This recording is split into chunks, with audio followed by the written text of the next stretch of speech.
Hello and welcome. Today's video is an introduction to cloud architecture. Cloud computing is an approach to IT service offerings and must have certain criteria.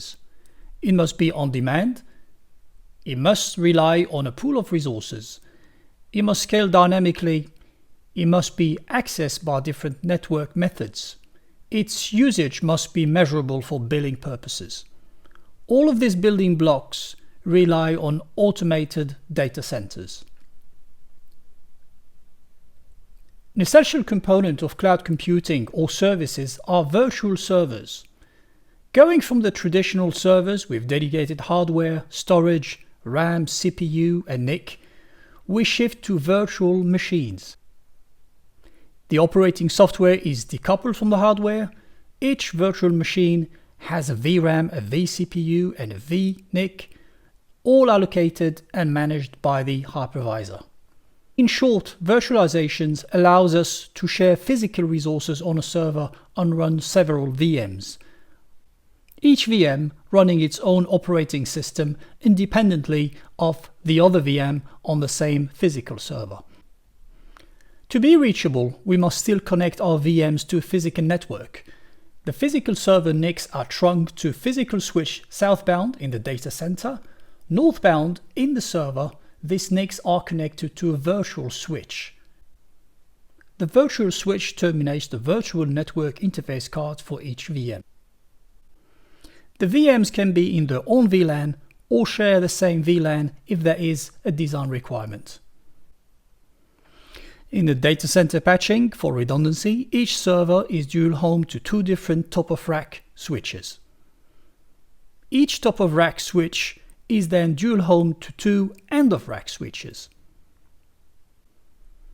Cloud services can be either private or public. Private is when a data center offers services to its own users. Public is for external customers and typically access over the internet or WAN.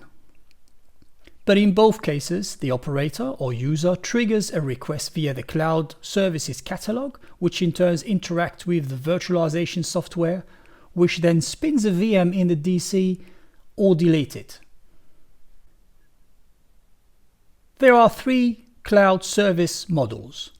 Infrastructure as a service, which is the same as buying a computer. You pick your specs and order. This is what Amazon Web Servers offers. Software as a service, here you pick an application.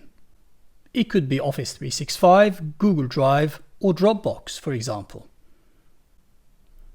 Platform as a service is similar to software as a service, but the platform is far more advanced than software. An example would be Google App Engine, used by software developers testing their applications. Network access to cloud services can be either over the internet or over private WAN. Both methods have pros and cons. For internet access, the pros are agility. Every enterprise is practically already cloud enabled. Switching from one cloud provider to another is easy and does not require much time and planning. With internet, access is also distributed. That means telecommuters or remote branches can access the same cloud services as their headquarters. The cons are a lack of security. Internet is not secure, nor does it provide quality of service or SLA.